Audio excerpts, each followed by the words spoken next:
Welcome to the InFlow podcast. I am your host, Michelle Bosch. I see a gaping hole across society that focuses on the outer work and forgets about the inner work, when what we really need is to bridge the gap between prosperity and spirituality to live a life in flow, with inflows of light, inflows of cash, inflows of creativity, inflows of grace in our lives. Each week, join me for powerful messages and interviews that will leave you inspired and ready to step into flow in your higher work. So now, let's go. Welcome to the InFlow podcast. I'm your host, Michelle Bosch. So today, I wanted to come to all of you and talk about, I think, a topic that is going to be incredibly beneficial whether you are flipping land or really in a business where you're bringing either a VA or part-time help or full-time help for that matter to work in your business. So we had a question a little bit ago, like a couple of days ago inside of our coaching program from someone, a student asking, what kind of tools and software do you use to manage your VA's time, to kind of like look at what they're doing. Are they, doodle daddling, or are they actually working on the stuff that you're working? And when I originally, saw that question being posted, my very first impression was, well, who have you hired that, makes you feel like you need to be constantly watching and micromanaging, that person that you bring on board? I thought that there was a disconnect, that there was an underlying problem there. But just in general, I just want to mention, that there's a lot of tools, there's a lot of softwares out there, a lot of technology that can help you, track tasks, and that can help you manage, the time of or really monitor the time that your VA or your team is working and taking on certain tasks and so on and so forth. I'm not a big believer of micromanaging anyone. That's just not my style. But I do recommend the following, and this is what I recommend, because I know that all of these are out there and they can be used, but no tool in the world is going to really give you a human being that is in alignment if you have not, to begin with, recruited for alignment, number one, and you have not developed a plan to onboard this person. So part of, the 4 pillars of business are your why. So why are you doing, the business that you're in right now? Who is helping you, bring that why and that what, whatever it is that you're doing. In our case is land flipping, really to fruition, and doing the work and doing the production and doing the strategy and doing the things that need to be done in order for us to accomplish a result and actually have, a 15, 20, 30, 40, $50,000 check in our bank account. So you're going to have team that is going to be production. You're going to have team that is perhaps a little bit more strategy, and in the beginning, it could be that the strategy and production all falls on you, but at some point, you start bringing in someone that is going to help you with production. And because you have done this before, you kind of have an idea of what it takes, to deliver on certain tasks that need to be done, whether it be on the acquisitions or on the disposition on the sales of the property when you're trying to market and, across all channels, or create marketing listings and so on and so forth. So I always like starting by, with this second pillar of the who, having established a clear onboarding plan. And part of that onboarding plan should be you developing or coming up with how the day in the life of your VA should look like. And what I mean by that is, time blocks where you've basically, if that VA is going to help you with a little bit of marketing, with a little bit of scrubbing, list, with a little bit of research, with whatever it is that they're going to be working for you, that you have basically established that, on day Monday, Wednesday, and Friday, this is how their day is going to look like for for anything that has to do with marketing and listings. And you have time blocks assigned to them where they're going to be actually, developing new listings, from 9 to noon. And they're going to be working on from 1 to 2 on perhaps renewing across all platforms wherever your listings are being placed, or they're going to be working on any other admin stuff that you're having them work on. But I think it's very, very crucial and important for someone that comes onto your team to know what success looks like in a day in the life of a person or of a team member of your company or of your small business. Yeah. And so that would be my number one, is basically having a clear plan of how a day in the life of your VA looks like.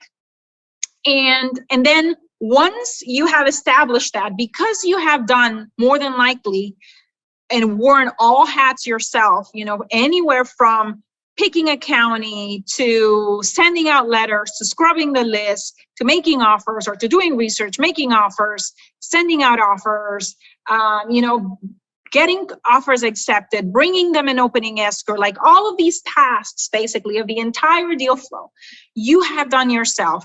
You more than likely know exactly how long it took you when you were starting out, how long does it take you now. So you want to start setting metrics. Like, for example, if part of the tasks that you're going to be outsourcing to a VA is going to be creating listings for you, it's going to be, okay, it takes me now that I am good at this, or that I know what I'm doing, X amount of time to create X amount of listings. I'm going to start by, instead of having them create in a 3-hour block 10 listings, I'm going to have them start with creating 3 listings, in this 3-hour time block. I'm going to estimate and overestimate that it's going to take them about an hour because it's something new. They've never done it before. And for maybe the first few weeks, you have a metric of, it's going to be 3 listings a day. And if they're working for you 3 times a week, maybe it's going to be 9 listings a week that you should expect to have been delivered to you for you to go over and train. So that's something that is, I think people forget in terms of telling someone not just what success looked like and what is the criteria for success, but in what time frame and how much of what you're asking them to do should be delivered in that time frame. Basically, what level of production needs to be developed, produced during that time frame.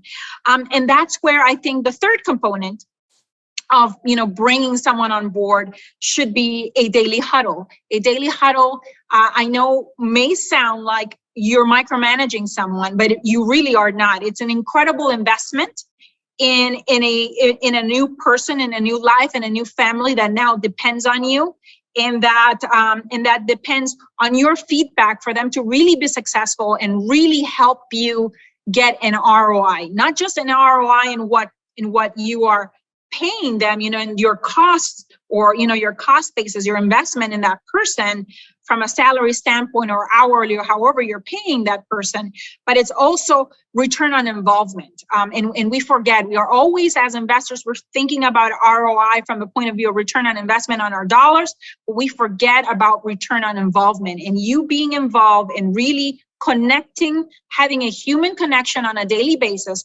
especially during that 90-day, ramp up period when you're onboarding someone, and really understanding what moves them, what triggers them, what makes them perform really well, and helping them understand that the metrics that you're setting for them really are helping them advance their own personal goals. But how can you talk about advancing personal goals if you don't know the human that is working for you? If you don't know that perhaps part of their dreams and desires and goals and personal goals is to get into a new home by Christmas and have enough down payment into a new home. If you can all of a sudden connect, that personal financial goal that they have to the metric that you're having for them right now, whereas if they deliver X number of, listings, their pay is such, and if they can deliver above that,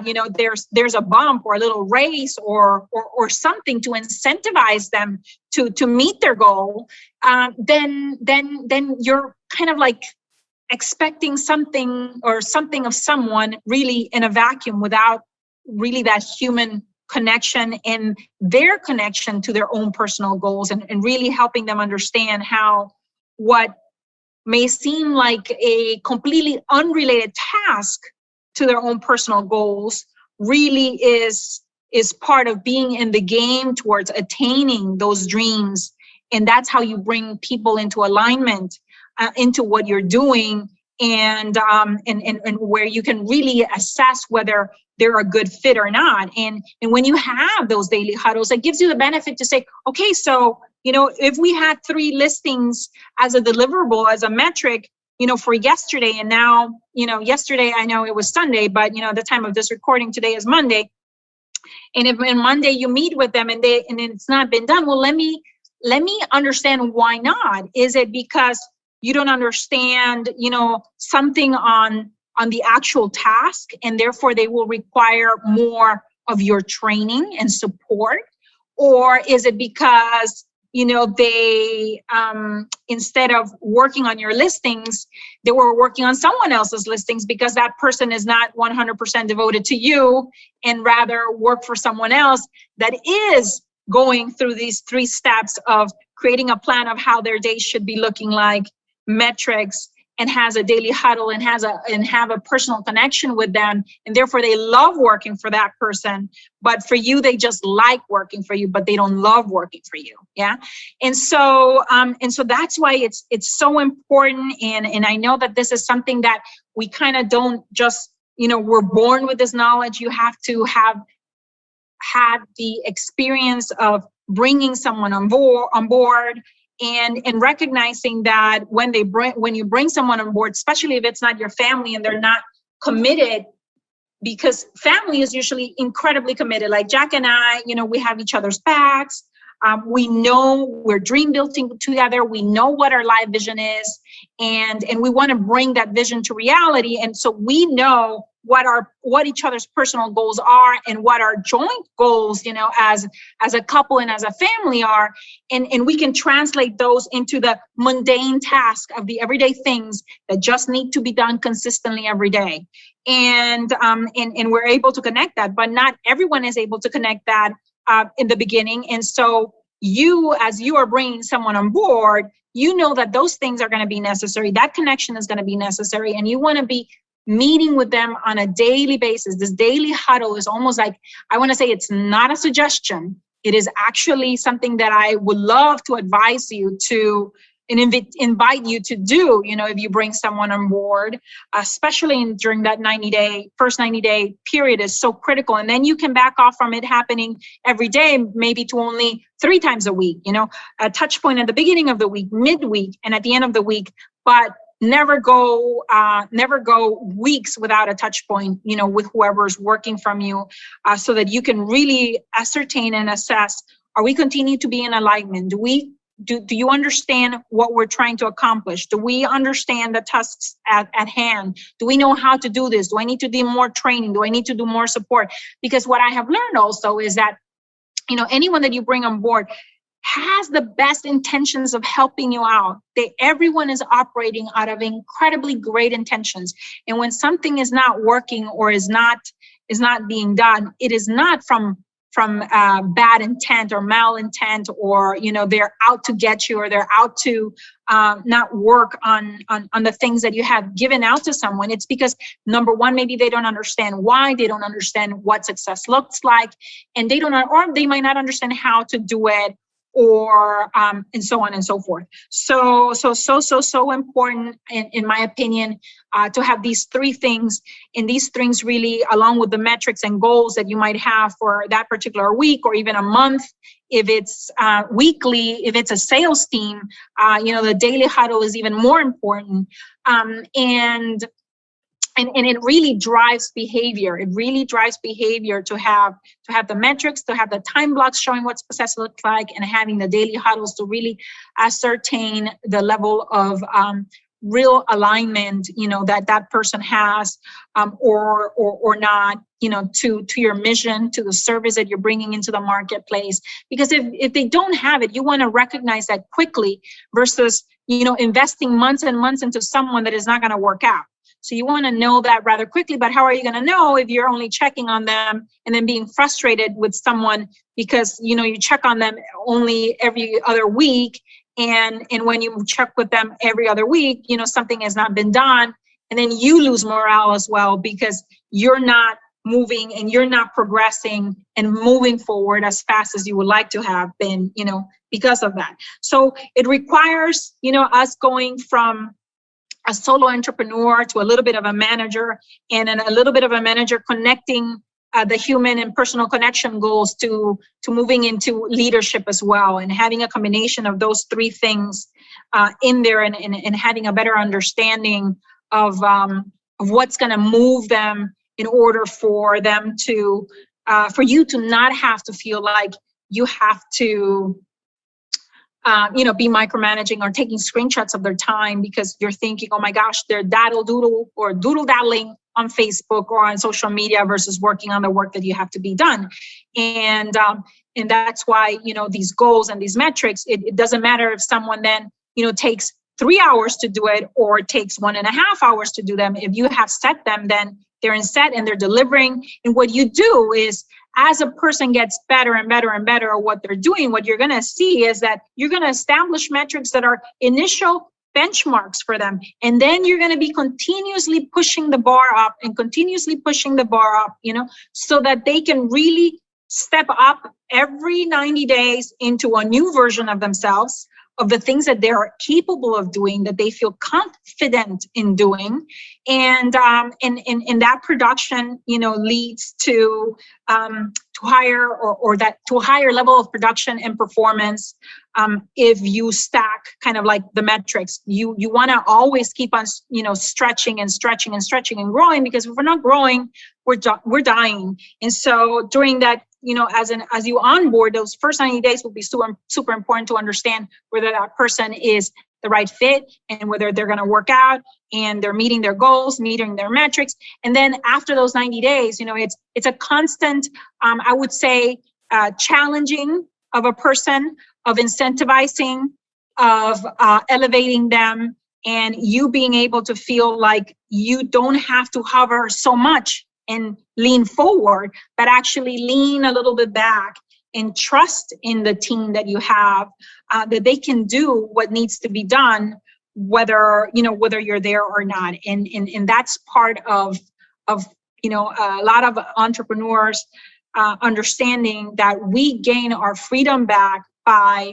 having a return on involvement in our team that we bring on board to help us advance our whys, our dreams, our goals, our mission, and so on and so forth. So these are some of the topics that we discussed during coaching, and we're actually some of the topics that we're going to be talking about and teaching and coaching during our upcoming masterclass, which is coming right now up. It's right around the corner, August 9th, Monday at 9 a.m. Pacific. We start for 5 full days, access to our team.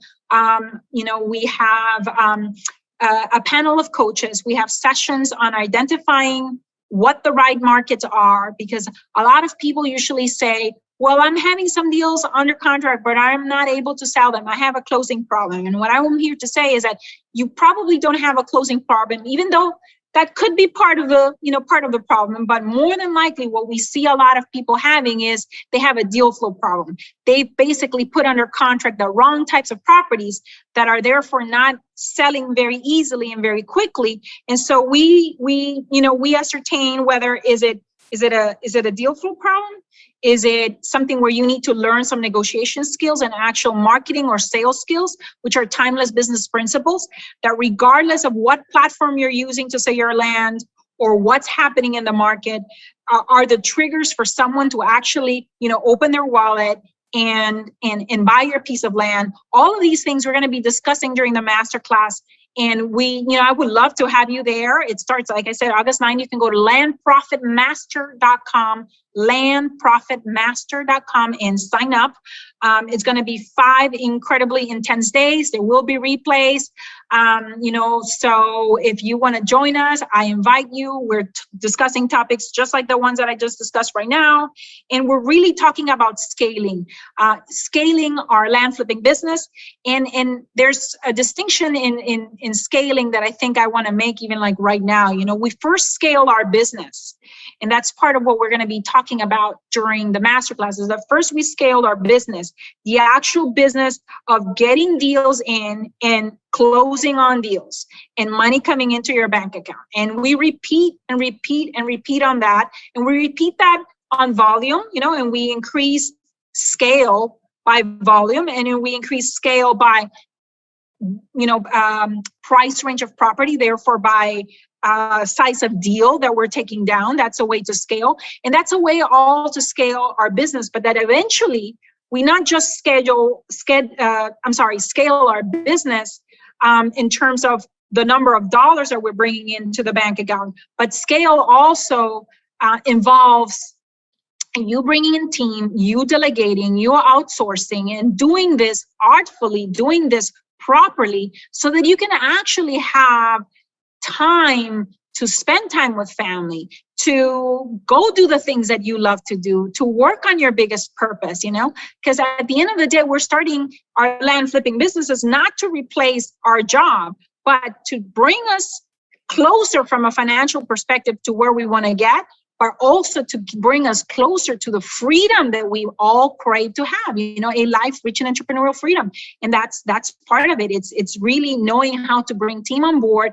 And that's the next level of scale. Is you first scale your business, and then you scale your team, you scale your company with actual people that are going to be there loving to be with you, working with you, and that that are really there, not just as a body, but as a thinking head, really as a brain that is assessing, that is looking out for you, that is watching your back, that is looking at how can we do things better, how can we improve upon things, and that is really committed, to what you're doing and the goals that you have for yourself, because they've also made a personal connection between their goals and your goals. So I hope this was of service to you, that you found this helpful. I know we're all in different stages of scaling of our businesses. There's a lot of you that might be listening that are just starting out and have not even flipped, your first deal. We'll also be talking about, how to get within the first 90-day period to a first deal, to the first 3 to 4 deals, but then also during the next, 90-day period or, second quarter of a 12-month, time frame, how can we start scaling in either volume or in size of deals based on the confidence, the capabilities, the skill sets that we're gaining, and then how to actually scale by bringing team in, during the course of really 9 months to 12 months. And we would love to have you guys. Again, landprofitmaster.com. I hope to see you there. And if you liked and enjoyed today's show, make sure you leave us a written review. It helps us, it really helps with rankings, and it helps us really get to more people and really spread our message of a life that is abundant, a lifestyle of freedom and generational legacy wealth through land flipping, just like Jack and I, we're able to use land flipping as a stepping stone to create and to really live those 3 goals and those 3 dreams. We want many more people out there. We're on a mission to create 1,000 millionaires, and we need your help. So leave us a review, share this podcast if you, with someone that might also find it helpful, whether they're scaling a land flipping business or not. The principles still stay the same. So thank you so much. And I look forward to another episode of the podcast with you. Thank you so much. Bye-bye.